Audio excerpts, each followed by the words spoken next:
doing? This is the Iran Nation.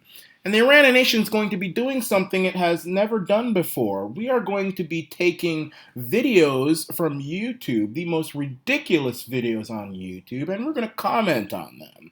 So today we have a case of a woman who is saying that air conditioners, and AC is sexist. And her name is Radhika Sangari. So let's see what Radhika has to say. What's up, Radhika? How you doing? How you doing, Radhika? Come on, tell me There how. it was. Okay, There I there you was go. thinking it was just me that had a problem, but it turns out it's the air conditioning that's sexist. I know. Nice glasses, So many by the women way. in our office have the exact same problem.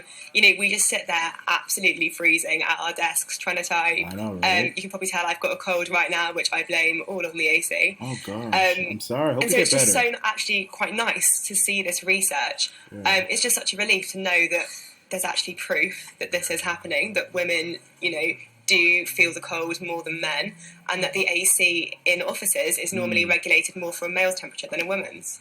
Well, I mean, I don't know where she got that from. I can understand the part where, I mean, sort of understand the part where she says that women feel the cold more than men. So, therefore, and since I guess she's now saying that men control the thermostat more than women, and so the AC, when it's turned on, it will affect women negatively because they are more sensitive to the cold, and that's why the AC has now become sexist. Well, there are many flaws in your theory, ma'am. First of all, not all women are sensitive to the cold. You can ask my ex girlfriend; she was sensitive to the heat, like I am.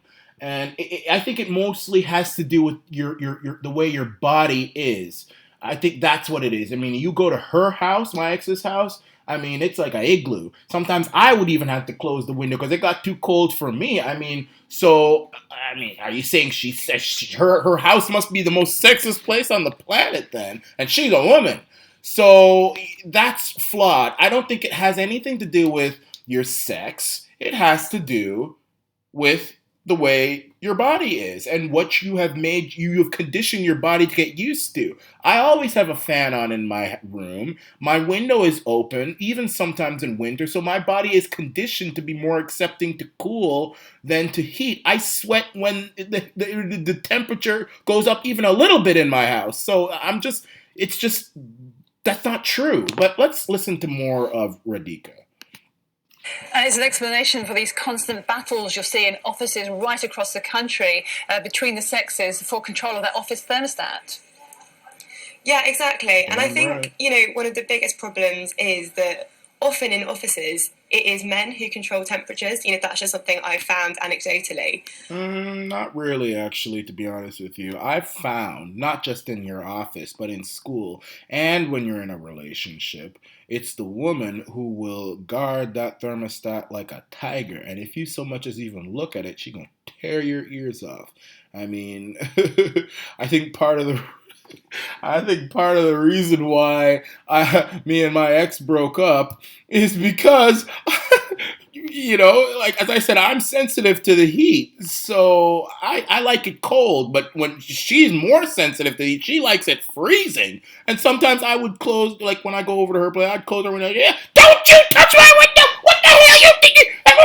I mean, so really, I have to dispute you on that too. I understand what she's saying because men are in a managerial position, but still, from my experience in all factors work, school, and in domestic private life women will guard the thermostat and they will make sure. But I mean, if she's freezing in there, what she could do is just, let management know, look, could you please do something about this?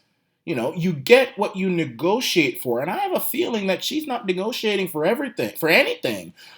So when her boss sees her on Sky News talk about how her employer is sexist and how AC is sexist, he's going to be caught by surprise. He's going to be, I never heard anything.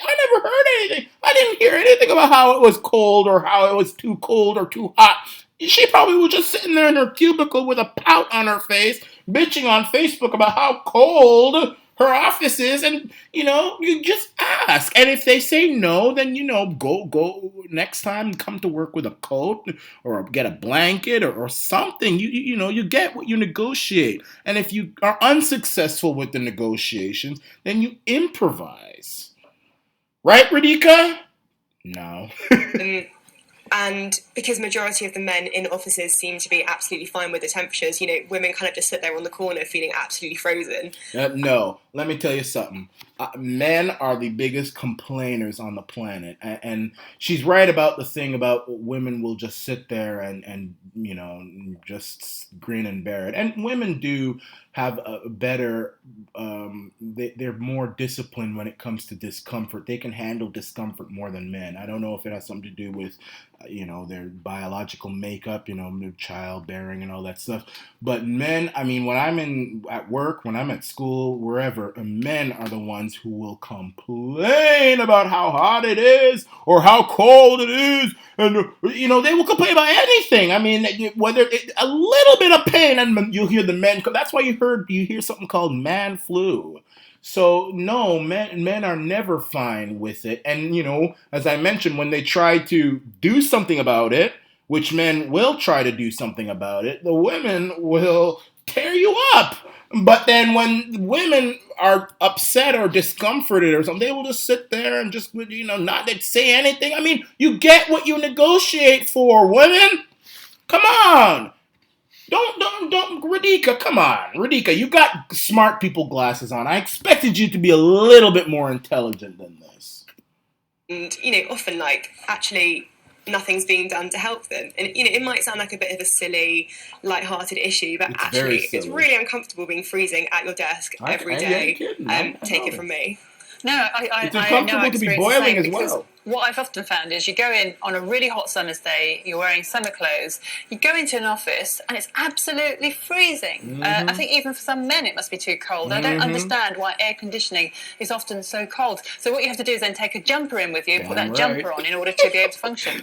I can tell that this news reporter is kind of playing around with Radhika. I can tell. She's, maybe you could just take a jumper with you. You could do that. I mean, I tell you, exactly, it's exactly what I'm saying. And she also said that it could be uncomfortable for men too. And it is. Sometimes it's very hot. Like, even when you go on the city bus, you come out and you go on the bus and it's freezing and you're just coming out from one frying pan into an igloo and it's just freezing. And if you even close the, so it's true, but you improvise. I mean, you saying that, oh, it's sexist because women feel the cold more. That's like me saying, well, most black people eat fried chicken, and if you live in a town with no KFC, then the town must be sexist. Let's bring in Black Lives Matter and Jesse Jackson and Al Sharpton and Barack Hussein Obama. So that, you see how ridiculous that sounds, Radhika? What do you have to say about yourself, Radhika? Explain yourself. Honestly, I think so many women listening now are going to just be nodding their heads thinking, yes, that is exactly my reality. No, they ain't. We joke at work that we actually can't dress fashionably anymore for summer because you actually just can't go in sandals. You can't go in a summer dress because you're going to have to put on the jumper or the emergency cardigan. Well, but that's yeah, you're improvising. If you try and ask for the AC to be turned off or whatever, and they say no, then you bring a jacket or something. I mean, it's not just women suffering from this. I gave you examples. I do too, and I love cold.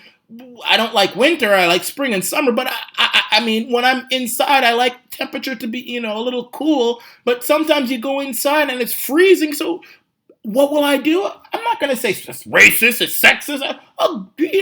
I understand that their policy with the thermostats, I'll bring a coat for crying out loud. I mean, give me a break, Radhika. It is quite frustrating, especially when you then go out on your lunch break or your commute home and you're absolutely boiling outside. And I think there is a bit of a problem. Then you take the jumper off. Take it off. God, Radhika, man, I'm disappointed in you.